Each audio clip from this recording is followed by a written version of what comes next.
नमस्कार. आपल्या यूट्यूब चॅनलमध्ये आपले सर्वांचे स्वागत आहे. आज आपण बनवणार आहे गरमागरम ज्वारीची भाकरी आणि ठेचा. चला तर आपण बघूया ज्वारीची भाकर कशी बनवतात. त्यासाठी मी हे ज्वारीचं पीठ घेतलेलं आहे आणि त्यामध्ये लागेल तसंच पाणी टाकायचं आहे आणि ते चांगलं मळून घ्यायचं आहे.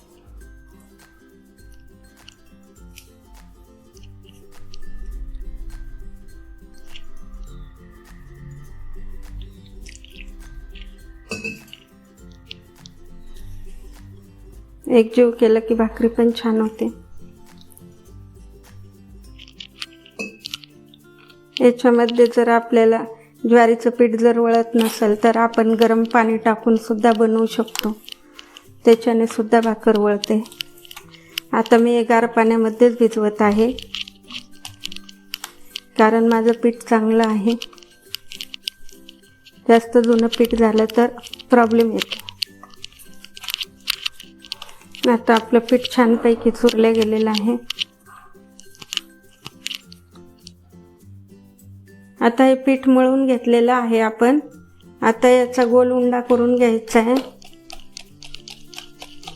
आणि याला थोडं पीठ लावून घ्यायचं आहे. खाली पण ताटामध्ये पीठ टाकायचं आहे भाकर थापण्यासाठी. वरती पण लावून घ्यायचं आहे आणि आता याची अशी चाकी बनवायची.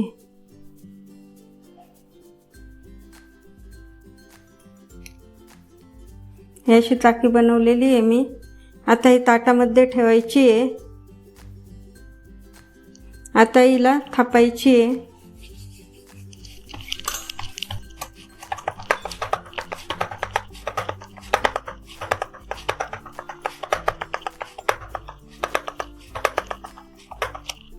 आता आपली भाकर थापून झालेली आहे. आता आपण हिला तव्यावर शेकून घेणार आहोत. आता आपण ते तव्यावर टाकून घेऊया.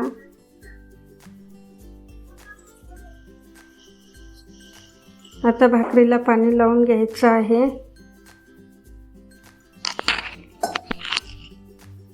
सोबत पाणी लावून घ्यायचं.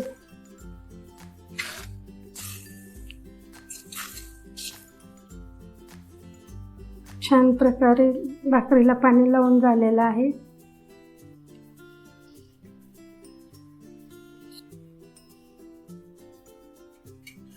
आपली एक बाजू भाकरीची झालेली आहे. आपण ती उतरून घेणार आहोत.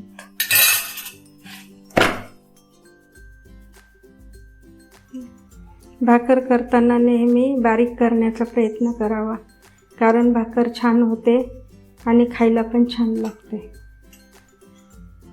आता आपली भाकरी पलटी मारायची आहे. छान प्रकारे भाजल्या गेलेली आहे. हे अशी भाकरी आपल्याला पूर्ण प्रकारे फुगवून घ्यायची. आपली छान प्रकारे भाकरी फुगल्या गेलेली आहे. आपली ज्वारीची भाकर छान प्रकारे फुगल्या गेलेली आहे. आता मी ते काढून घेत आहे. दोन्हीकडून पण खरपूस भाजल्या गेली आहे. चला तर आपण ठेच्याची तयारी करूया. ठेच्यासाठी आपण 12 ते 15 मिरच्या घेतलेल्या आहे.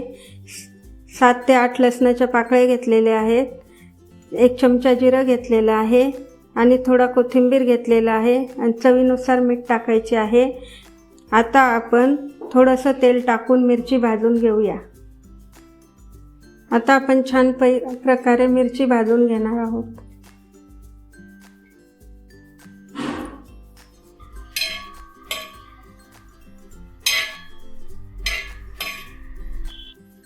आपण थोडंसं तेल टाकणार आहोत. मिरची ऑइली होईल इतपत.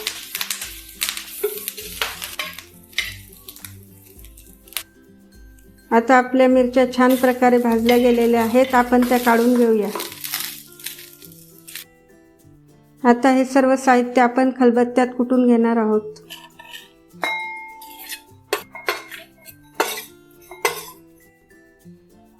आता हे सर्व साहित्य मी याच्यामध्ये टाकून घेतलेलं आहे. आता आपण कुटून घेऊया. लगेच होते करून. बरेचसे लोक मिक्सरमध्ये करून घेतात, पण त्याच्यापेक्षा कुटलेले याला चांगली चव लागते, म्हणून मी ठेचा केव्हा पण कुटून घेते. आपला ठेचा छान प्रकारे तयार झालेला आहे. आता आपण काढून घेऊया. आपला ठेचा आता रेडी झालेला आहे. आता मी तुम्हाला एक नवीन रेसिपी शिकवणार आहे. त्याला टमाट्याचा ठेचा पण म्हणतात. आपण तो बनवूया. आता आपण तेल टाकून घेऊया. एक पळी तेल टाकलेलं आहे. थोडेसे जिरे टाकायचे आहे. थोडीशी मोहरी टाकायची आहे. त्याच्यामध्ये ठेचा टाकायचा आहे.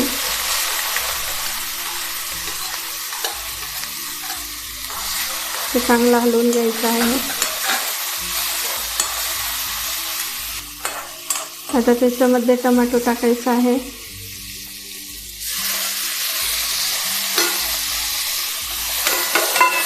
टोमॅटो पण छान होऊ द्यायचा आहे.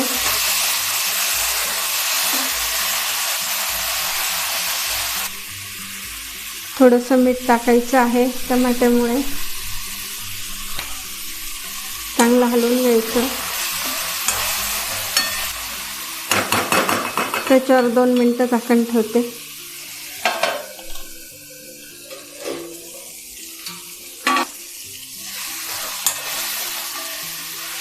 आपला टमाट्याचा ठेचा छान झालेला आहे. ज्यांना जास्त तिखट खायला जमत नाही त्यांच्यासाठी छान आहे हा ठेचा. चला तर मग आपण आता ठेचा आणि भाकर खायला घेऊया. आपली गरमागरम भाकर आणि ठेचा तयार आहे. हा आपला फोडणी दिलेला ठेचा आहे. हा आपला नॉर्मल ठेचा आहे. चला तर मग आता आपण गरमागरम ठेचा आणि भाकर खाऊया.